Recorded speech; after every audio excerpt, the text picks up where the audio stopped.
کاف پر زبر لام پر تشدید، تو کاف کو لام ملائیں گے جیسے کل، لام الف زبر لا، کل لا، لام پر زبر لا، یا کے اوپر پیش، لیکن یہاں پر نون ساکن آ رہا ہے، نون ساکن کے بعد حروف جو آ رہا ہے قاعدہ وہ با آ رہا ہے، تو نون ساکن کا یہاں پر اقلاب ہوگا، یعنی نون کو میم سے بدل کر پڑھیں گے۔ جب نون ساکن کے بعد با آئے تو نون کو میم سے بدل کر پڑھا جاتا ہے، اس کو اقلاب کہتے ہیں۔ تو یا کو ہم میم میں ملائیں گے، جیسے یا میم پیش یوم، لیوم، با پر زبر با، لیوم با، ذال پر زبر لیکن آگے نون پر تشدید ہے تو ذال کو نون ملائیں گے جیسے ذن، لیوم بذن، نون پر زبر نا، لیوم بذن، کلا لیوم بذن، فا کے نیچے زیر اور آگے لام پر ساکن ہے تو فا کو لام میں ملائیں گے جیسے فل، حا پر پیش تو حو، فل حو، طا پر زبر طا، فل حوطا، میم پر زبر ما، حوطاما، اور یہ تا ہے لیکن یہ گول تا ہے، ایک تو لمبی تا ہوتی ہے جو اس کی اصل باقی رہتی ہے وہ بدلتی نہیں، یہ گول تا کی اصل بدل جاتی ہے وقف کی صورت میں تو یہ ہائے ساکن بن جائے گی، تو میم کو ہاں ملائیں گے جیسے مہ، فل حوطامہ، کلا لینبذن فی الحطمہ، واو پر زبر و، میم الف کے ساتھ تو ما، وما، حمزہ پر زبر لیکن دال ساکن اد، یہ دال حروف قلقلہ میں سے بھی ہے، اس کی آواز لوٹ کر آئے گی جیسے اد، وما اد، را پر کھڑا زبر را، دیکھیے را پور حروف پڑھا جائے گا یہاں پر، تو وما اد را، کاف پر زبر کا، اد راک، میم پر زبر لیکن آگے جو ہے لام ساکن ہے تو میم کو ڈائریکٹ لام میں ملا دیں گے، دونوں الف میں سے کوئی بھی نہیں پڑھا جائے گا جیسے مل، وما ادراک مل، حا پر پیش تو حو، مل حو، طا پر زبر طا، حوطا، میم پر زبر ما، حوطما، آگے گولتا ہے اس کو وقف کی وجہ سے وہ ہا ساکن بن جائے گی تو مہ، حوطمہ، وما ادراک ما الحطمہ، آگے نون الف کے ساتھ ہے جیسے نا، را پر پیش لیکن اس پیش والی را کو اللہ کے لام سے ملائیں گے جیسے رل، نارل، اور ہم نے قاعدہ بتایا تھا لفظ اللہ کے لام کا کہ لفظ اللہ کے لام سے پہلے زبریہ پیش ہو تو لفظ اللہ کے لام کو پر پڑھتا ہے، پر پڑھا جاتا ہے، تو یہاں پر پیش ہے اس لیے لفظ اللہ کے لام کو پر پڑھیں گے، تو لفظ اللہ کے لام پر پھر کھڑا زبر ہے تو رلہ، نارلہ، پھر ہا کے نیچے زیر لیکن لام ساکن ہے، ہا کو لام میں ملائیں گے جیسے ہل، نارلہ ہل، میم پر پیش لیکن واو ساکن ہے تو واو ساکن سے پہلے میم کو پیش ہونے کی وجہ سے واو مدہ ہو جائے گا، کھینچیں گے، نار اللہ المو، قاف پر زبر قا، موق، دال پر زبر دا، موقد، یہ تا گولتا ہے وقت کی وجہ سے ہا ساکن بن جائے گی جیسے موقدہ، نار اللہ الموقدہ۔ اب یہاں پر الف پر زبر اور کچھ نہیں ہے لیکن چونکہ آگے پڑھنا ہے تو الف پر زبر دے کے پڑھیں گے جیسے حمزہ لام زبر ال، لام زبر ل، ال،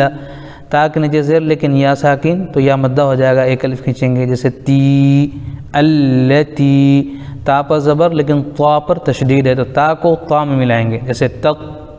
پھر طا پر زبر طا، تق، لام کے نیچے زیر لی، تطلی، عین پر پیش عو، تطلیعو، پھر یہ عین پر زبر آ، لام پر زبر لیکن آگے لام ساکن ہے تو ایک لام کو دوسرے لام میں ملائیں گے جیسے علل، حمزہ پر زبر لیکن فا ساکن تو حمزہ کو فا ملائیں گے جیسے اف، علل اف، حمزہ کے نیچے زیر تو ای، علل اف ای، دال پر زبر تو دا، علل اف ای دا، یہ تا گولتا ہے ہا ساکن بن جائے گی آیت کی وجہ سے تو اف ای دا، التی تطلع علی الافئدہ، حمزہ کے نیچے زیر نون تشدید تو حمزہ کو نون ملائیں گے جیسے ان، نون پر زبر نا، ان، ہا الف کے ساتھ ہے یعنی الف مدہ ہے تو ہا،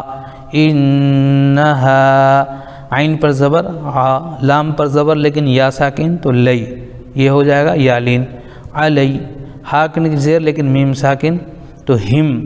علیہم، یہاں پر قاعدہ آ گیا میم ساکن، یعنی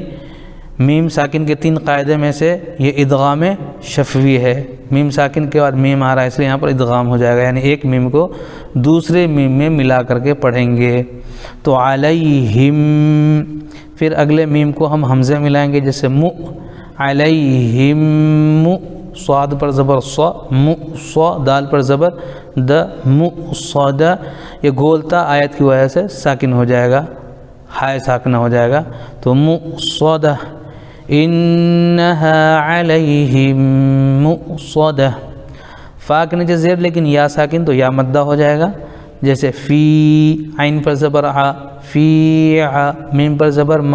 عم، دال کے نیچے 2 زیر کی تنوین، یعنی تنوین آ گیا، 2 زبر 2 زیر 2 پیش کو تنوین کہتے ہیں۔ تنوین کے بعد حروف یرملون میں سے میم آ گیا، اس لیے یہاں پر ادغام یرملون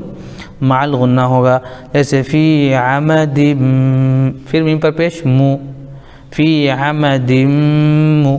میم پر زبر لیکن دال پر تشدید تو مد، پھر دال پر زبر د، مد، پھر دال پر زبر د، مو مدد، یہ گولتا آیت کی وجہ سے ساکن ہو جائے گا، ہائے ساکن، تو دہ، ممددہ، فی عمد ممددہ، یہ ہو گیا ہمارا۔ اب اس کا مختصر سا ترجمہ کر لیں گے، جو تھوڑی بہت تفصیل کی باتیں تھیں، جو کام کی چیزیں تھیں ہم نے بتایا، بس اس کا تھوڑا ترجمہ ہم ایسے کر لیتے ہیں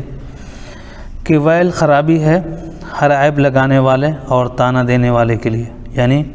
ہر عیب لگانے والے، تانا دینے والے کے لیے ہلاکت ہے۔ الذی جمع مالا وعددہ، جو مال کو جمع کرتا ہے اور اسے گن گن کر رکھتا ہے، الذی جو جمع کرتا ہے مال کو، وعددہ اور اس کو گنتا ہے، تو جو مال کو جمع کرتا ہے اور اسے گن گن کر رکھتا ہے۔ یحسب،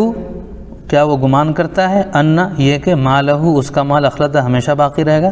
یحسب ان مالہ اخلدہ، خیال کرتا ہے کہ اس کا مال اس کے پاس سدا رہے گا، سدا کا معنی ہمیشہ،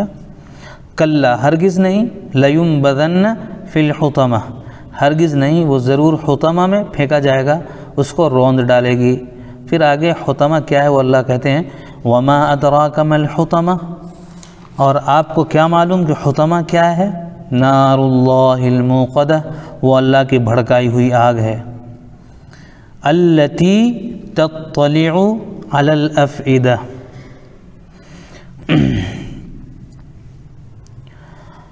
کہ جو دلوں کی خبر لے ڈالے گی، مطلب وہ جھانک لیتی ہے دل کو، یعنی وہ آگ دلوں تک پہنچتی، اتنی تیز اور اتنی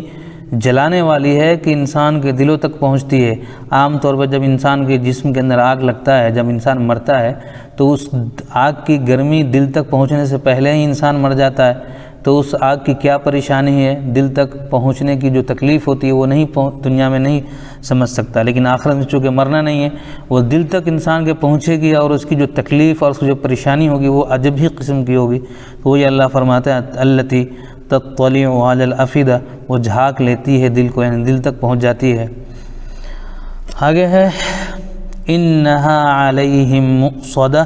بے شک وہ ان پر چاروں طرف سے بند کر دی جائے گی۔ مثال کے طور پہ ایک صندوق ہو، صندوق کے اندر آگ ہی آگ بھرا ہوا ہو، اور جو ہے اس کے اندر انسان کو ڈال دے، تو آگ کے اندر انسان بندھا ہوا ہوگا لمبے لمبے ستون میں، فی عمد ممددہ، گویا آگ کا ستون ہے، اس کے اندر انسان بندھا ہوا ہے، اس سے چھٹکارا نہیں پا سکتا۔ تو اللہ تعالی ہم سب کو جو ہے عمل کی توفیق عطا فرمائے اور نار جہنم سے ہماری حفاظت فرمائے۔